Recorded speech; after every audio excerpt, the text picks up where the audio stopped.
Thank you. Thank you very much.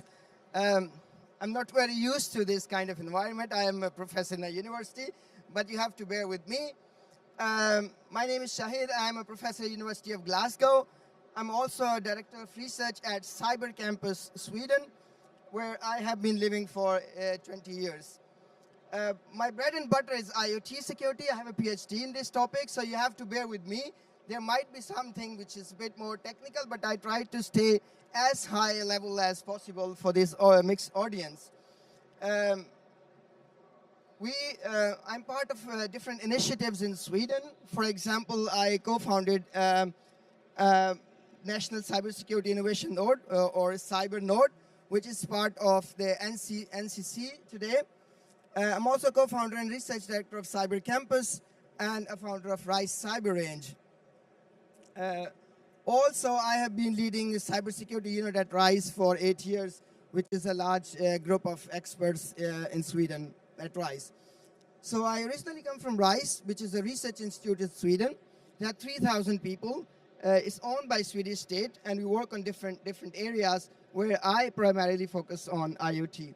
And my today's talk is focusing on digital identities for Internet of Things, with a focus on industrial IoT, and I take energy systems or renewable energy systems as a use case, so you understand where it fits well.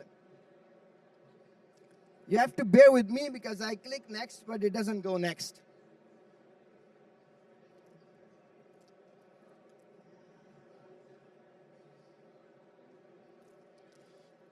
Okay, so let's take this example so we understand why we need this kind of digital identities.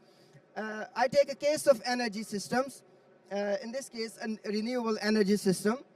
I'm sure many of you have seen,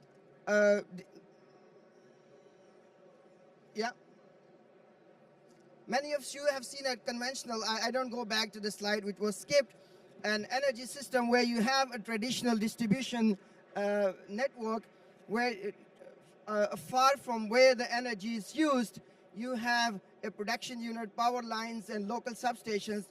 But if you look at the future energy systems, it's not just one way where you produce energy and distribute. Rather, it's a distributed distribution, which means that now the consumer is both the producer of the energy and also the consumer of the energy. For example, if you have solar panels at your home, you are a part of an energy grid. And this is just, you will see later on how many energy or how many IoT devices are today used in this extremely critical infrastructure, and why we need very strong digital identities for them, and some of the standardization and research things that we have done in this space.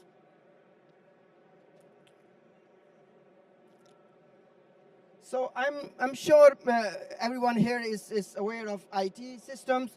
Basically, the most important thing in the IT system is the data, and we gather data, we process it, we use it to infer different things. However, if you look at the operational technology or industrial systems, this looks like, I hope it appears soon. Yeah, it looks like this, where data actually controls the physical world. It's not just that you gather data or do something, but you use data to control the physical world. And this is an old school OT system where we have a very expensive centralized system which is used to manage, for example, old school critical infrastructure. However, if you look at the current way where IoT and other systems are deployed, for example, in the context of renewable energy systems, it looks like, I hope it goes, I'm just clicking, it's not going for, yeah. So actually the OT side is simply a computer with some of the devices directly connected to the system. And the system which were built for old school OT systems are not directly applicable in this context. If I move here, I think it goes forward.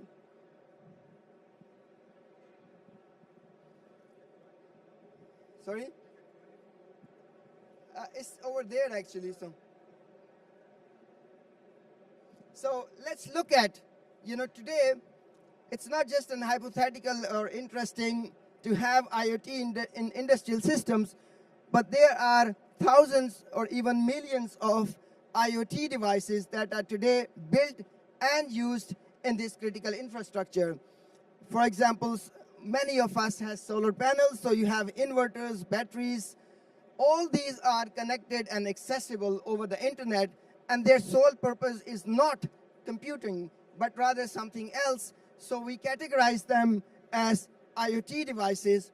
And I don't know if any one of you has solar panels.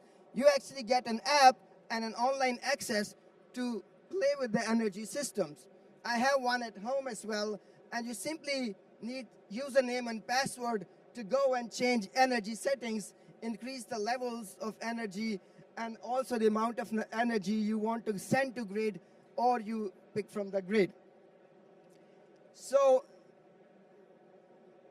unfortunately, if you look at almost all vendors of these IoT device providers, you have mostly static credentials. So you have some username and password somewhere that when you deploy these systems, you get them. You have the default configurations are not the most secure configurations, but they are kind of insecure. You have manual management, you have pre-shared keys, you have no way to revoke these systems, and you have very limited visibility and auditing. So in order to have a future-proof security for all these Internet of Things devices, which are millions and billions in numbers, you can't just rely on a pre-shared something that you never change.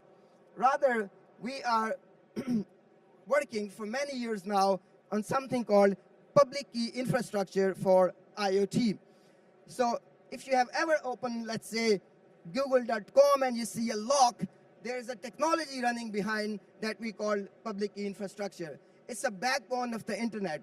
If today a public key infrastructure breaks, almost all communication on the internet will be compromised. So, and the behind the scene, basically you have a digital identity or what we call a digital certificate, which is used to verify that you are talking to a right entity on the internet. And we have these identities now for vehicles, workspaces, even your cars. I come from Sweden, so we have a bank ID in Sweden, which is actually a digital identity based on a certificate that we use to log into almost all public services and all financial services, and even our day-to-day school business as well. So if I hope it goes forward. Yeah. So public key infrastructure, as I said, is the foundation of modern cybersecurity. And it's a framework. It's not just one protocol or solution. It's a set of protocols, technologies, and procedures used to manage what we call digital certificates. So there are many entities here, and I'm not going into all these details, but just to see how we adapt this state-of-the-art solution from internet to IoT devices. So we have certification authorities, CAs, who issue these identities. We have a hierarchy of chains, so you can scale it up to 100,000 millions. And you have the most important thing, which is a digital certificate, which is the actual identity that these get. And you have ways to enroll, to get, and to revoke these identities. So if you look at IoT protocols that was recently standardized, or you look at internet protocols, the certificate-based crypto is part of almost all standards. TLS, ad hoc, and cozy, these are new. I mean, there are some jargons here, but all are new RFCs. RFCs are new standards by IETF. IETF is an Internet Engineering Task Force. It's the same organization that has standardized TLS protocol, for example, that we all use. From the same organization, now we have standards for key management and security for IoT devices. So this is not an academic work that ended up being in a paper. These are actual standards that are available today. And if we look at IoT space now, I'm sure many of you have heard X509 certificates. It's a way to get your identity or certificate.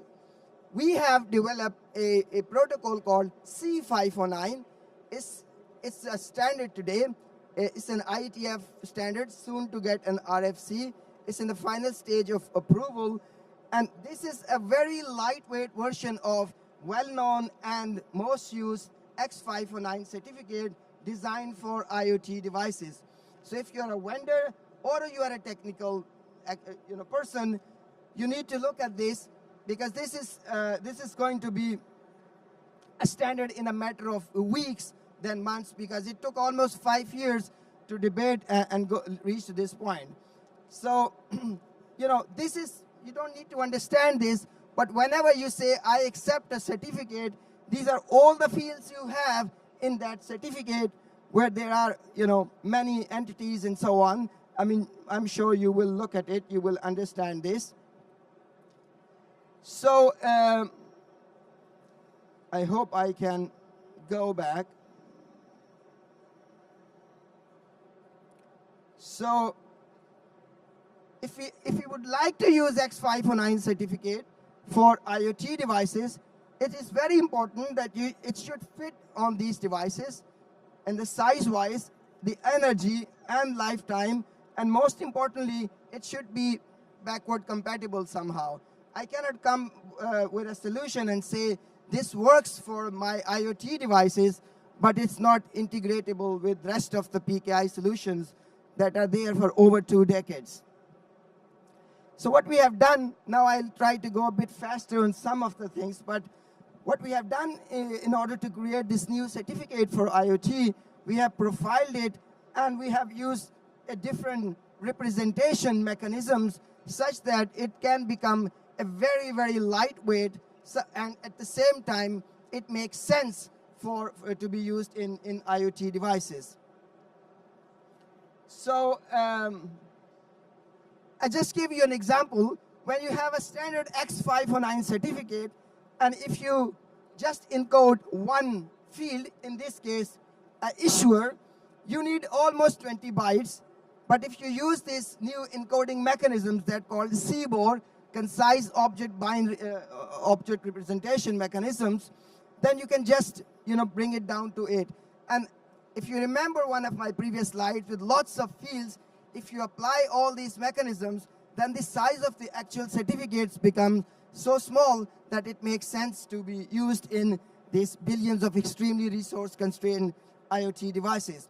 So the first thing we did in order to bring public key infrastructure into IoT space is to have this lightweight certificate. We started this in 2017 as an academic work with different mechanisms, and then today it's an IETF standard. So the same as I mentioned, a standardization organization that other cybersecurity and internet protocols come from. So today there are a few companies. I work with Nexus Group, which is today called bought by ION Group in France. It's a company in Sweden that actually can issue these C509 certificates to different use case vendors.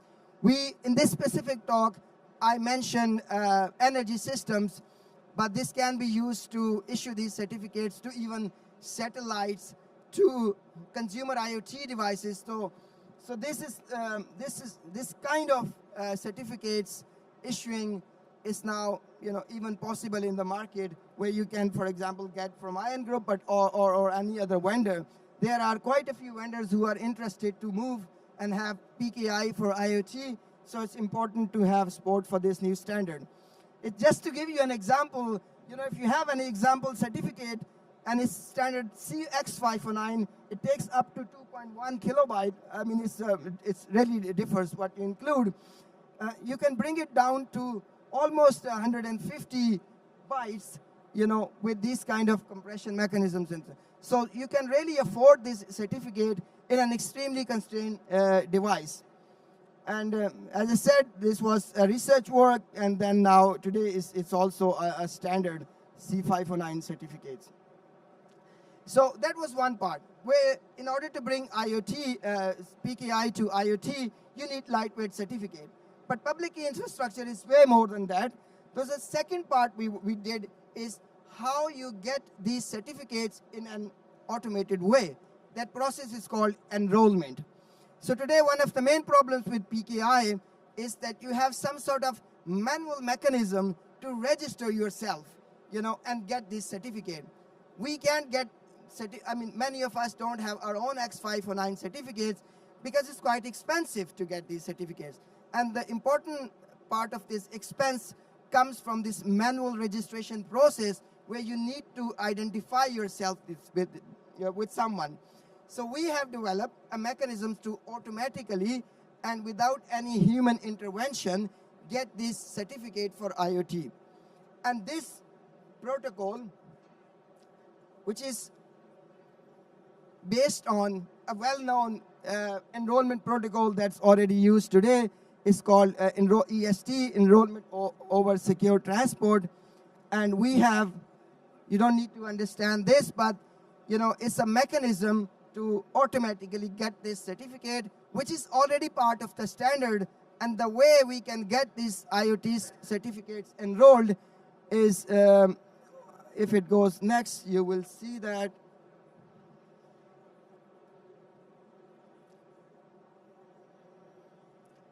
This slides just show you the overhead of enrollment process. So for example, this protocol, which is EST, Enrollment over Secure Transport, which was developed for IoT, you can see that, for example, the memory overhead in an IoT device is on par with what else exists. So it's not a bar that actually, overflow everything. Many people believe that asymmetric cryptography is extremely expensive for these kind of devices, and using a certificate is a no-brainer.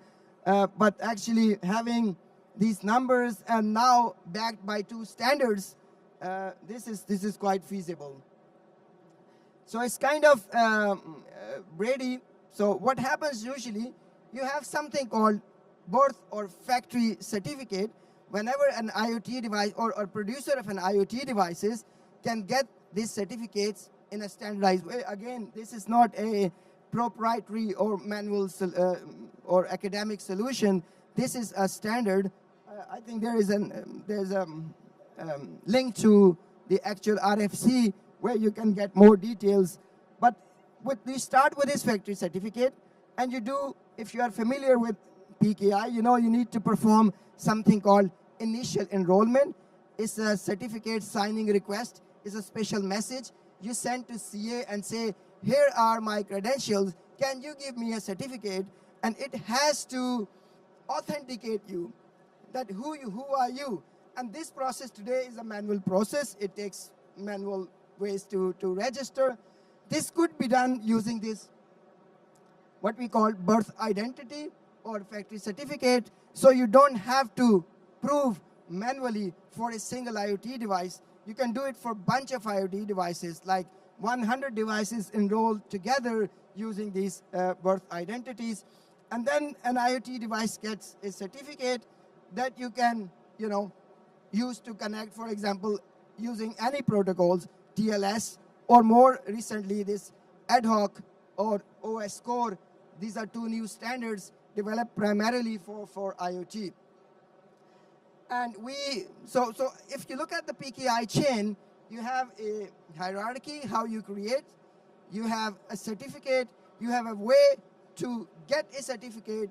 And then the last and important part is how would you revoke a certificate? Once you see that this IoT device is compromised or reach its life cycle, or even if a CA is compromised, there should be a way to revoke. So there are established standards for this. For example, one is CLR, Certificate Revocation Request. But these are gigabits of data you need to download to verify, that your certificate is revoked or not. Another standard, which is called OCSP, which is a way to check, and you don't need to download the entire list of revoked certificates. And there's something also called OCSP stapling. So we are currently working on a new standard to revoke certificate for IoT devices using these OCSP mechanisms.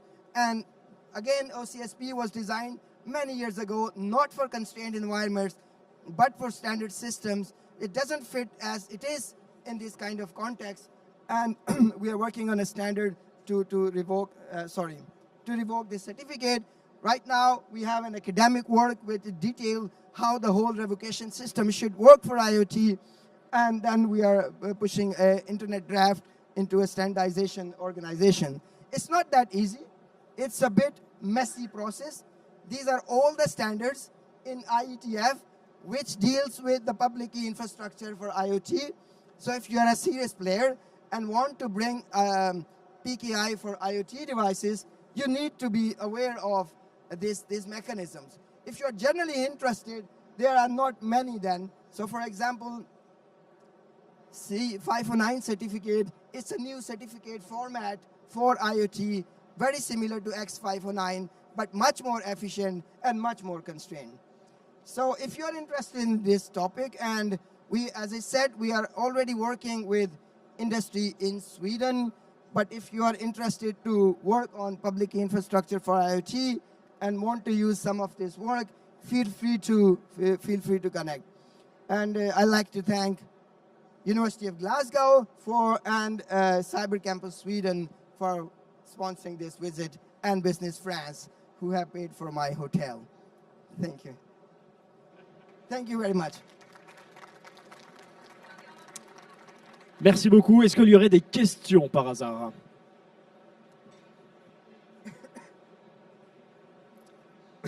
Hi, hello. Thank you very much for the presentation. It was very interesting. I have 2 questions.